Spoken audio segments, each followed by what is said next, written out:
friends, hope you all are doing well and staying safe. Welcome back to yet another video of the Football Mania, and today I have some really good news if you are an Arsenal fan.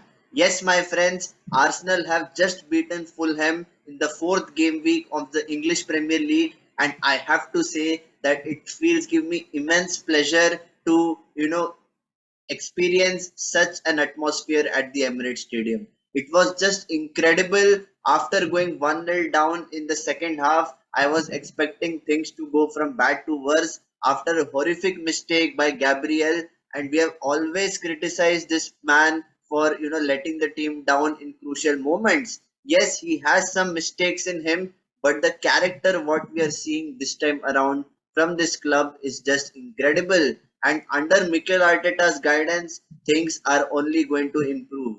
This is the youth project for which Arsenal was, completely believing in Mikel Arteta. And I have to say this that, the board has backed the manager. They have given him all the tools and resources. And in the summer transfer window, we saw that the signing of Gabriel Jesus and Zinchenko made a very good influence on this team. And when I looked at the starting lineup for this match, I was quite surprised because Alexander Zinchenko and Thomas Partey were left out due to injuries, which meant that Kieran Tierney and Mohamed Elneny had to fill in that space. And I was quite skeptic and I was quite concerned as well about how the Xhaka Elneny partnership will pay dividends, because we know that Thomas Partey is such an important cog in the wheel for Arsenal's attack, and when he doesn't feature in the starting lineup, I always have some concerns. And in the first half, it was quite evident that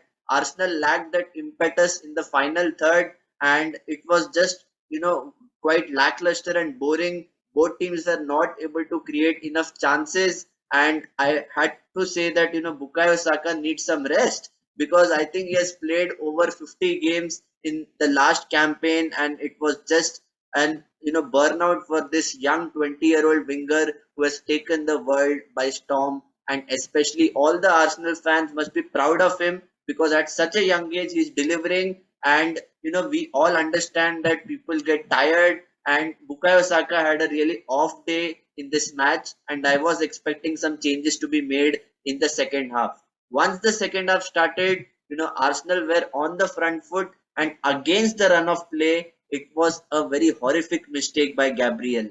First of all, Saka is in his own defensive area. He is giving a cross-field box across his own defensive box, and it falls to Gabriel. Gabriel is taking his sweet time on the ball inside the penalty box, and we all know that Mitrovic is a very, very clinical striker. He only requires half a chance to put the ball in the back of the net, and he did not disappoint. Against the run of play, Fulham took the lead, and it was just about Arsenal and how they would respond to this situation. If it was the previous season, the same team would have capitulated.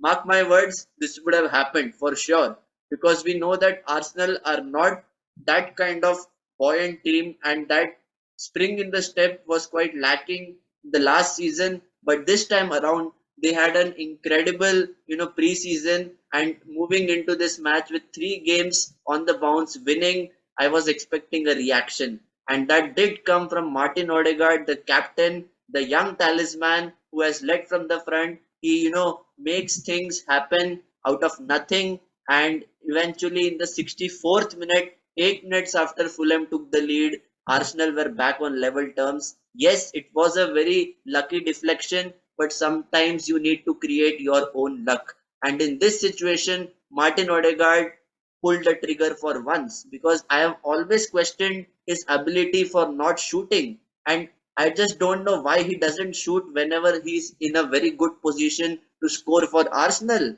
And that is one criticism I have about him. However, Arsenal were on level terms. I'm very happy that he's scoring. Long may it continue. And soon after that, we were on the aggressive push. Gabriel Martinelli was, once again brilliant on the left hand side. Jesus was doing whatever he can to find the back of the net, but eventually Arsenal pulled a masterstroke with Arteta bringing on Eddie and Nketiah, and that gave that impetus and driving force to this team. and they were going for the kill. They were putting all sorts of pressure on Fulham. Fulham was not able to come out of their own defensive box, and I told you all that Bernd Leno against his former team will have a point to prove. He was, quite comfortable for around 75 to 80 minutes in this match, and whatever was coming inside the box, he was able to grab it and was quite comfortable on the ball.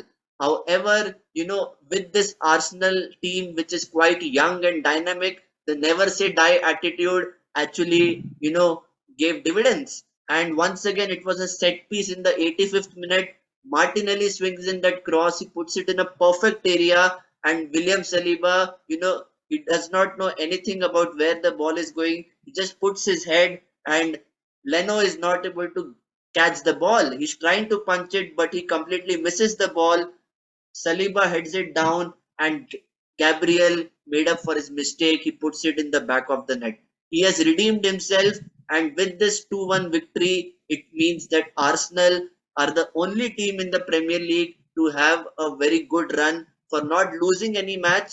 They have the perfect record: 4 matches played, 4 wins, 0 defeats, 0 draws, which means that Arsenal are 2 points ahead of Manchester City. And does this mean that Arsenal are the title favourites? Surely not. We have to take one game at a time, and we all know that Manchester City is the toughest team in the Premier League, not just in this league but also in Europe. So if you look at Arsenal, they still have to bolster their midfield, because whenever Thomas Partey does not play, I have serious doubts and concerns about how Arsenal will be able to cope up with the situation. And as far as a winger is concerned, they need to buy Pedro Neto. There are only 4 days left in the transfer window, and I'm quite concerned how Saka will be able to manage everything on his own. Now that Nicolas Pepe has also left the club, he has gone on a 1-year loan deal to OGC Nice in the French league, and it is all about investment. If you bring in that kind of quality in your squad, definitely Arsenal will be challenging for the top 4 bare minimum. And anything other than that finish will be a failure for Mikel Arteta, who was in charge of his 100th game as an Arsenal manager. So, guys, it was a huge win looking at the context of this weekend, where Manchester United won, Chelsea won, Manchester City won, and Liverpool also won. So, it was down to Arsenal to do the business at the Emirates Stadium, and they did not disappoint. It was a crucial win, and they still lead the Premier League with 12 points. So, guys, please let me know who was your man of the match for this one. Who do you think made the game tick, and who was that influential player who was instrumental in Arsenal's comeback? Let me know your thoughts in the comment section. And if you like this video, please do not forget to hit the like button. And if you have not yet subscribed to the Football Mania, please show me your love and support, because I'll be bringing some exciting content on a daily basis. So hit the subscribe button, stay safe, and take care.